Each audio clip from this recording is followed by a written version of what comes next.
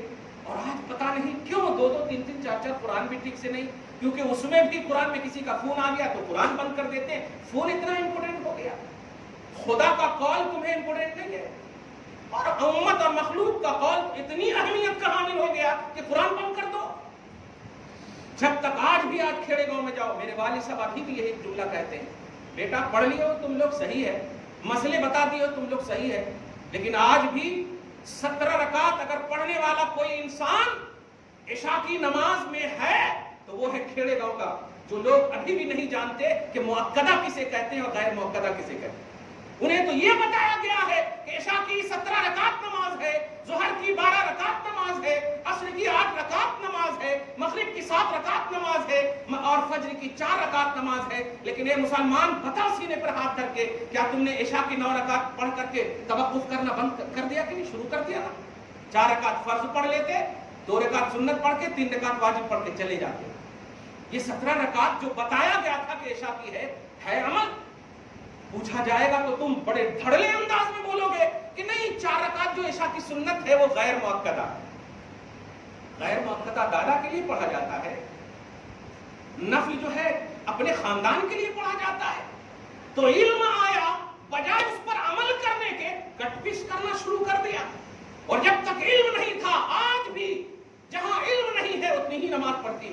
کان پکڑ کر کے ہماری والدہ مارتی تھی، اگر ہم جلدی سے نماز ختم کر لیتے تھے تو والدہ کہتی تھی 17 رکعت تمہاری کیسے ہو گئی؟ پھر سے پڑھو، پھر سے پڑھو. 17 رکعت کیسے ہو گئی؟ ابھی ہم نے 12 رکعت بھی نہیں پڑھے، تمہاری 17 ہو گئی. لیکن ہم کٹ پیس کیونکہ بتا دیتے تھے استاد کے وہ 4 رکعت جو ہے غیر مؤکدہ ہے. تم جانتے ہو سنت غیر مؤکدہ اور نوافل کی اہمیت. احساس کرنا پیارے، کیونکہ فرض ادا کرنے کا مہینہ آ رہا ہے، اس لیے میں لو کوالٹی کی جب عظمت بیان کر دوں، فرض کا اہتمام آپ کو آٹومیٹک سمجھ میں آ جائے گا. نفل اور غیر مؤکدہ نماز اور عبادتوں کا معاملہ یہ ہے کہ جب میدان محشر قائم ہوگا اور آپ کے حساب و کتاب کا معاملہ آئے گا اور آپ کے فرائض اور واجبات میں ناکامی ہوگی، فرض انکمپلیٹ ہوگا، واجب انکمپلیٹ ہوگا، ایسے وقت میں جب فیصلہ سنانے کی بات آئے گی تو ایک آواز آئے گی کہ سنو، ابھی فیصلہ نہیں، بلکہ ان کی زندگیوں میں ایکسٹرا عمل کو دیکھو، ان کی زندگیوں میں سنت غیر مؤکدہ کو دیکھو، ان کی زندگیوں میں نوافل کو دیکھو. اگر وہ موجود ہے تو فرائض کی تکمیل اس سے کروا، واجبات کی تکمیل اس سے کروا. جن نوافل کو چھوڑ کر بھاگ رہے ہو مسلمان، جن سنت غیر مؤکدہ کو اہمیت نہ دے کر بھاگ رہے ہو، اس کی اہمیت یہ ہے کہ جب سب فرض اور واجب کی ناکامی میں پریشان ہوں گے تو وہی ابھر کر تمہارے سامنے آئے گا، وہی نوافل، وہی سنت غیر مؤکدہ تمہاری رہبری کرے گا. بھول گئے؟ اور وہ بھی اگر بات یہ ہو کہ ماں بیمار ہے تو چھوڑ دو نا، گھر میں والد بیمار ہے تو چھوڑ دو، خاندان کا کوئی فرد بیمار ہے تو چھوڑ دو. یعنی ایسی چیز کہ تیرے بغیر وہ چیز ممکن ہی نہیں ہے، ممکن ہی نہیں ہے تو چھوڑ دو، بالکل ثواب ملے گا نفل سے زیادہ. لیکن تم دوست کے فون کو، کیونکہ عام مطلب دعوتوں کے فون کو، نفس کو ترجیح دے دیا تم نے. جانتے ہیں ایک آیت کریمہ ہے سورہ احزاب میں، مرتین کا ایک لفظ آیا ہے کہ 2 مرتبہ اللہ تعالیٰ اجر عطا کرے گا. غوث پاک نے دوسری مرتبہ کی جو ایک توجیہ کی ہے، 2 مرتبہ اجر عطا کرے گا ایمان والوں کو، اور لیول جس کا زیادہ ایمان میں ہوگا. دھیان دیجیے گا، 2 مرتبہ اجر عطا کرے گا. 2 مرتبہ اجر کی وجہ جانتے ہیں؟ ایک مرتبہ تو عمل صالح، دھیان دیجیے، عمل صالح کرنے کا اجر، ایک مرتبہ عمل صالح کرنے کا اجر، اور دوسری مرتبہ کی وجہ اتنی اعلیٰ ہے کہ آپ خوش ہو جاؤ گے. دوسری مرتبہ یہ ہے کہ اس نے اپنے نفس کو مغلوب کر دیا اور اللہ اس کے رسول کی رضا کی خاطر وہ عمل کیا ہے.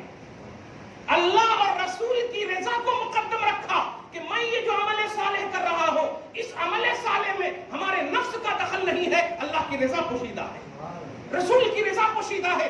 اس نیت سے کیا تو ایک تو عمل صالح کا اجر ملے گا اور ایک اس نیت کا اجر ملے گا. اللہ اور رسول کو مقدم رکھا، ترجیح دیا اپنے نفس پر، اپنی خواہش پر. ظہر تک سونے والے، ظہر سے لے کے عصر تک جھگڑے کرنے والے اور عصر سے مغرب تک افطاری کا اہتمام کرنے والے، یہ روزہ رہ گیا ہے آپ کا. ارے ایک بدر کب واقع ہوا ہے؟ رمضان کے مہینے میں، اور ایک مہینہ تو ایسا ہے کہ صرف ستو تھا حضور پاک صلی اللہ علیہ وسلم کے پاس. ستو سمجھ رہے ہیں آپ؟ غزوہ سویق ستو پانی میں وہ آٹا کی طرح ہوتا ہے، پانی میں گھول کر کے بس پی لینا، لکوڈ بنا کر کے اس طرح سے. وہ بھی میسر نہیں تھا. کیا صرف یہ سب سن کر کے رونے کا معاملہ ہے؟ کیا نبی نے وہ تاجدار انبیاء جنت کے کھانے جن کا انتظار کرے، کیا امت کو رونے کے لیے یہ مسئلہ باندھا ہے نبی نے؟ نہیں. موقع ایسے آ جائیں تو عمل کرو، موقع ایسے آ جائیں. ولیموں میں پیسہ خرچہ کرنے والوں، شادیوں میں پیسہ خرچے کرنے والوں، بہن کا حق مار رہے ہو، بھائی کا حق مار رہے ہو، خاندان کے لوگوں کا حق مار رہے ہو. ارے شادی اور بیاہ میں جو کرنا ہے کرو، لیکن اگر اپنوں کا حق مارو گے تو وہ یاد رکھنا کبھی سکسیسفل نہیں ہوگا. اس لیے یہ ساری چیزیں جو لو کوالٹی کی بیان کی جا رہی، ان چیزوں کو سمجھو. اور آج جو قرآن اور صاحب قرآن پر حملے ہو رہے ہیں، یہ ہماری کرتوتوں کی سزا ہے، یہ ہمارے اعمال کی سزا ہے ہمیں. ورنہ وہ محبوب اعظم جس کا وعدہ رب نے کیا ہے، میرے حبیب آپ کا ہر آنے والا لمحہ پچھلے لمحے سے بہتر کروں گا، میرا وعدہ ہے. تو میں پوچھنا چاہتا ہوں، ابو لہب نے ایک مرتبہ اس محبوب اعظم پر انگلی اٹھائی تو اللہ پاک نے اس کو دفع کر دیا، اس کو ختم کر دیا، اس کو تباہ کر دیا. تو مصطفیٰ کا آنے والا لمحہ اس سے اچھا ہوگا نا؟ کیا اگر کوئی مصطفیٰ پر انگلی اٹھائے، چاہے سرسوتی ہو یا کوئی بھی اس قسم کی دہشت گردی فکر رکھنے والی ذات ہو، تو اللہ پاک کا وعدہ حق ہے، وَلَلْآخِرَةُ خَيْرٌ لَكَ مِنَ الْأُولَىٰ. میرے حبیب اس سے بہتر کروں گا. تو اس کا مطلب یہ ہوا، وہ ہم سب کو آپ کو چیلنج کر رہا ہے کہ ہم مسلمان، ہم کو مار دیں آ کر. یہ تمہارے جذبات سے کھیلنے کی کوشش کر رہا ہے. یاد رکھنا، اس کا خون اس لائق نہیں ہے کہ تم اپنے ہاتھ کو رنگو. اللہ پاک نبی کے گستاخ کے لیے ایک مچھر کو بھی اگر حکم دے دے تو نمرود کو مارنے پر قادر ہے. آپ تو اشرف المخلوقات ہو، نبی کے غلام ہو، تم ایسا مت کرنا، وہ تمہارے جذبات سے کھیل رہا.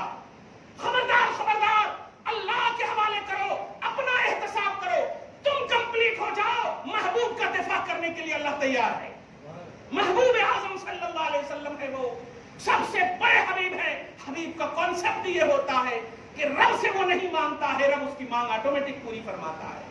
اس لیے آپ کو، ہم کو جو مہینہ آنے والا ہے، اس لیے آپ اس کی تیاری نہ کریں کہ اچھے کھانے ملیں گے، بہترین حلیم ملیں گے، اور اگر اس میں لاک ڈاؤن یا دیگر چیزیں ہو جائے تو آپ بد دعا کرنے لگو. نہیں، اللہ پاک راضی ہو جائے. جانتے ہو خدا کی قسم، جب رات میں 4 بجے میں ایسے ہی اٹھا، اٹھنے کے بعد ایک جملہ مطلب احساس ہو، یا رسول اللہ کیا کروں، کیسے کروں، کچھ سمجھ میں نہیں آ رہا. آپ کے اوپر ایسے حملے ہو رہے ہیں، ایسے ایک دم مطلب بالکل ٹھنڈا ہے. میں نیچے روم میں ہوں، ٹھنڈا ہے روم، پھر بھی لائٹ آٹومیٹک جب جلا دی پورے پسینے ہیں ہمارے اوپر. جملہ بول رہا ہوں میں، دیکھیے گا، خدا کرے انقلابی جملہ ہو جائے ہم سب کے لیے. کیا کروں آقا، آپ کے ناموس پر ایسے حملے ہو رہے ہیں، کچھ تو بتائیے، کیا کروں، کیسے کروں. اور ایک جملہ جو سب سے بڑا آیا وہ یہی کہ یہاں تو ہم 60 سال 70 سال جو بھی جی جائیں، مرنے کے بعد تو سب سے پہلے آقا ہی کو دکھانا ہوگا چہرہ. اگر آقا نے سوال کر لیا، میرے خلاف اتنے بڑے بڑے جملے تم سن کر آ رہے ہو، اتنے بھدے جملے میرے خلاف سن کر آ رہے ہو، اتنی اعلیٰ کوالٹی کے باوجود